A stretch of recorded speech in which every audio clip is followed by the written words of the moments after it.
quand la mer est pas belle, là on est en vent d'est, on l'entend la mer, vous tendez l'oreille, on l'entend juste derrière. Et bien bah faut s'occuper. Donc deux choses. Première chose, bah, je vais faire la laisse de mer pour voir s'il n'y a pas du matériel de pêche qui s'est échoué. Et deuxièmement, et ben, quand la mer est pas belle, j'ai toujours une session où je prépare mes plans.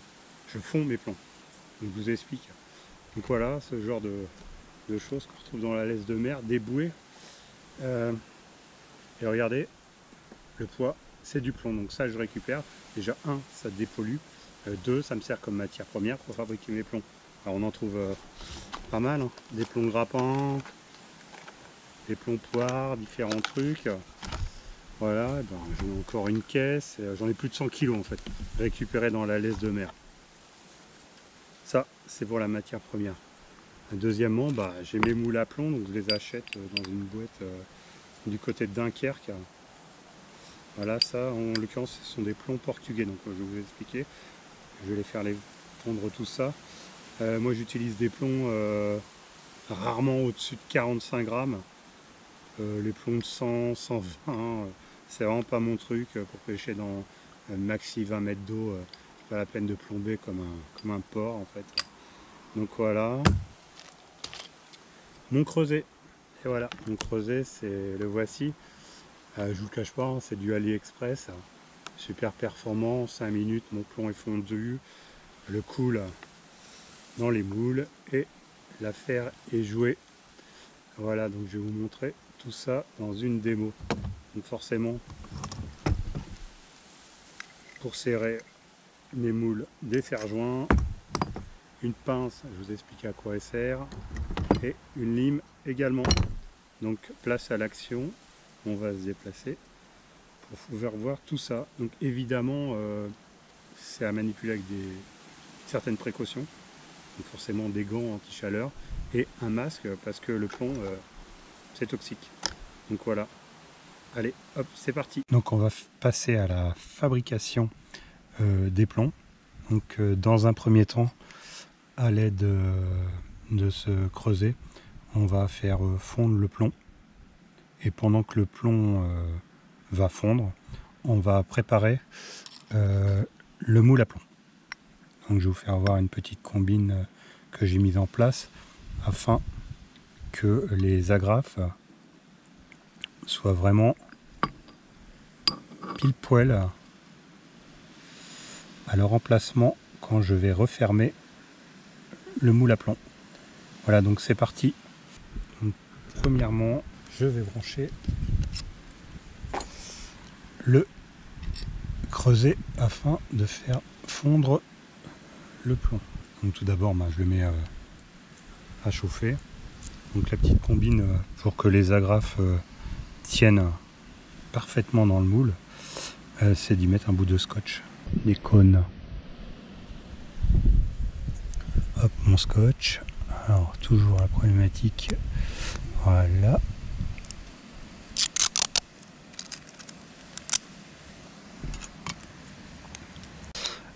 Dans les magasins spécialisés, on vous vend une sorte de pâte à fixe. Là, le scotch suffit. Hein.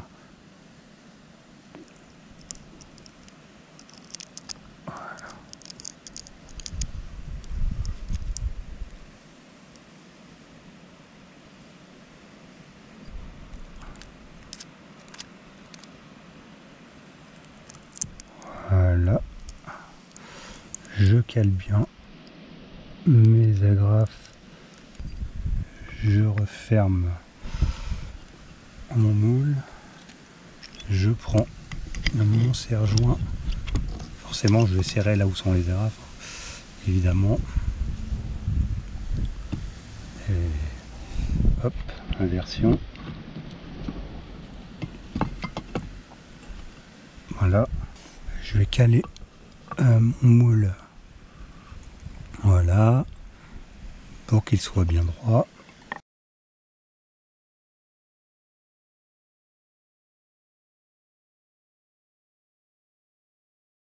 Donc voilà, le plomb est complètement fondu. Donc à l'aide du creuset, nous allons donc remplir les différents trous dans le moule afin de créer nos plombs.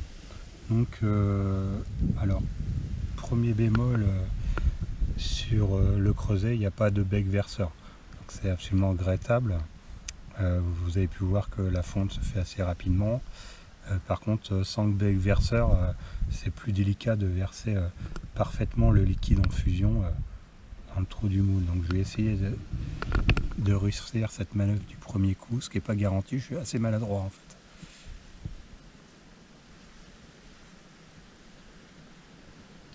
Pas mal. Deuxième. Sans trembler.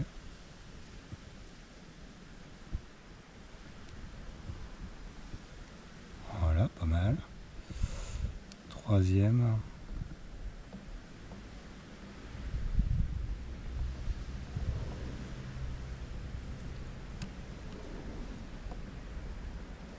Quatrième. Et cinquième. Voilà, donc je remets le creuset puisqu'il y a encore un peu de métal en fusion. Donc maintenant, donc voilà ce que ça donne. On va laisser refroidir le moule, en fait, parce qu'il est extrêmement chaud. Sur ce, je vais me munir d'un gond. Voilà. On va attendre que ça refroidisse un petit peu avant de procéder à l'ouverture du moule. Hop.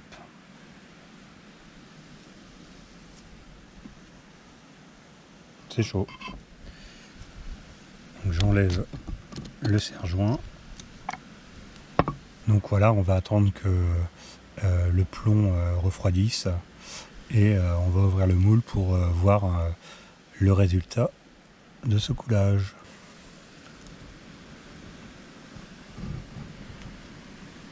Hop.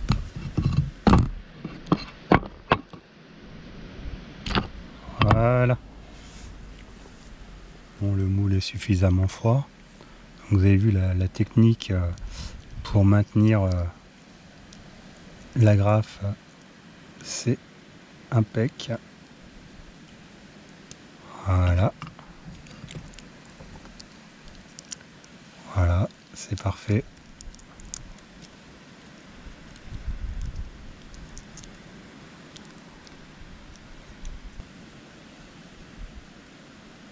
Voilà, j'ai fait des plombs inversés. L'agrafe aurait pu être là, je l'ai mise là. Ça change pas grand chose en fait. Les deux sont possibles. Donc maintenant, c'est là que la pince va me servir. Je vais découper le surplus. Ce qui refait de la matière première pour mon creuset. Hop.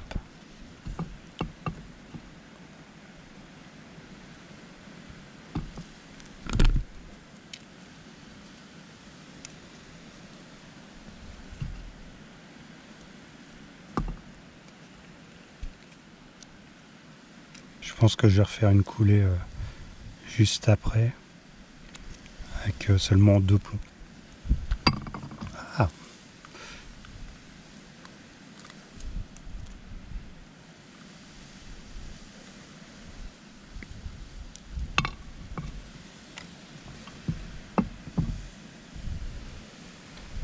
Donc après je prends la lime. Oh, ça c'est fignolé, hein.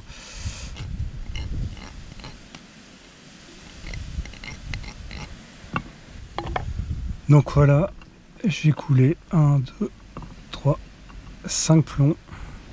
Ça m'a pas pris beaucoup de temps. Donc voilà, je suis prêt à aller pêcher la dorade avec mes nouveaux plombs. Donc voilà, je vais effectuer une deuxième coulée. Hop. Là,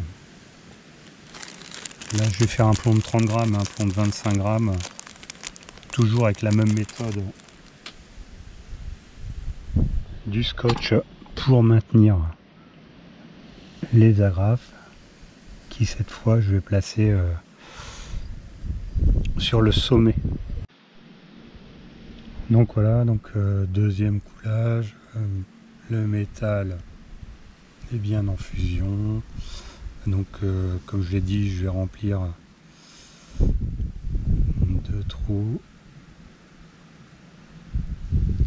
Toujours ce problème de bec verseur sur le creuset. Voilà. Le reste du métal, je vais le mettre là pour former. Hop. Voilà. Je débranche le creuset. Et maintenant, on va passer. Je prends un grand. J'enlève ma cale. Et on va procéder donc au démoulage. C'est bien chaud. Deuxième gant. Le deuxième gant ne sera pas négligeable.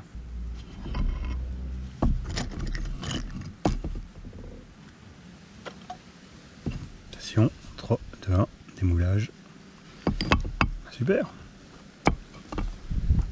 Voilà, je mets ça à refroidir. Voilà ce que ça donne. Plutôt pas mal. Donc voilà, hop. Le surplus qu'on garde, c'est de la matière première.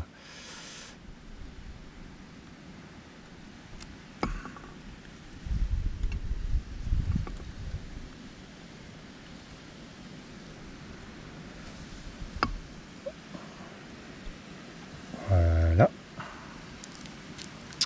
Pas trop mal, j'avoue.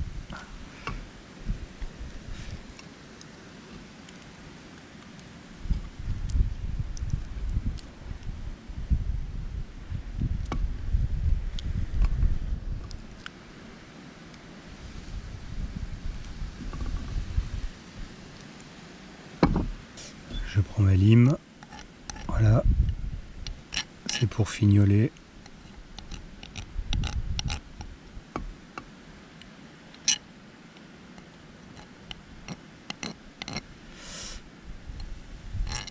Voilà. C'est parfait. Donc je vais vous faire voir une autre technique. Donc voilà, je vais vous faire voir une technique. Vous voyez, là c'est bouché le trou de la graffe. Vous prenez un outil pour faire un poisson.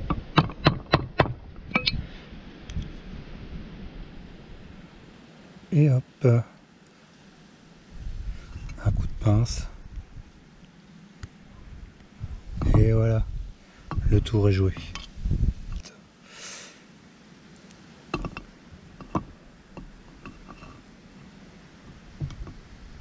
Donc voilà, c'était un petit tuto pour vous montrer comment je fabrique mes plombs. Parce que c'est une matière première qui coûte assez cher en fait dans tout ce qui est magasin de pêche. Alors que bon, en se baladant sur le bord de mer, il y a tout le temps du plomb perdu par les pêcheurs pour lester les bouées des casiers. Donc vous récupérez, vous faites 2 actions. 1, vous dépolluez. 2, ça vous permet de fabriquer vos plombs. Voilà.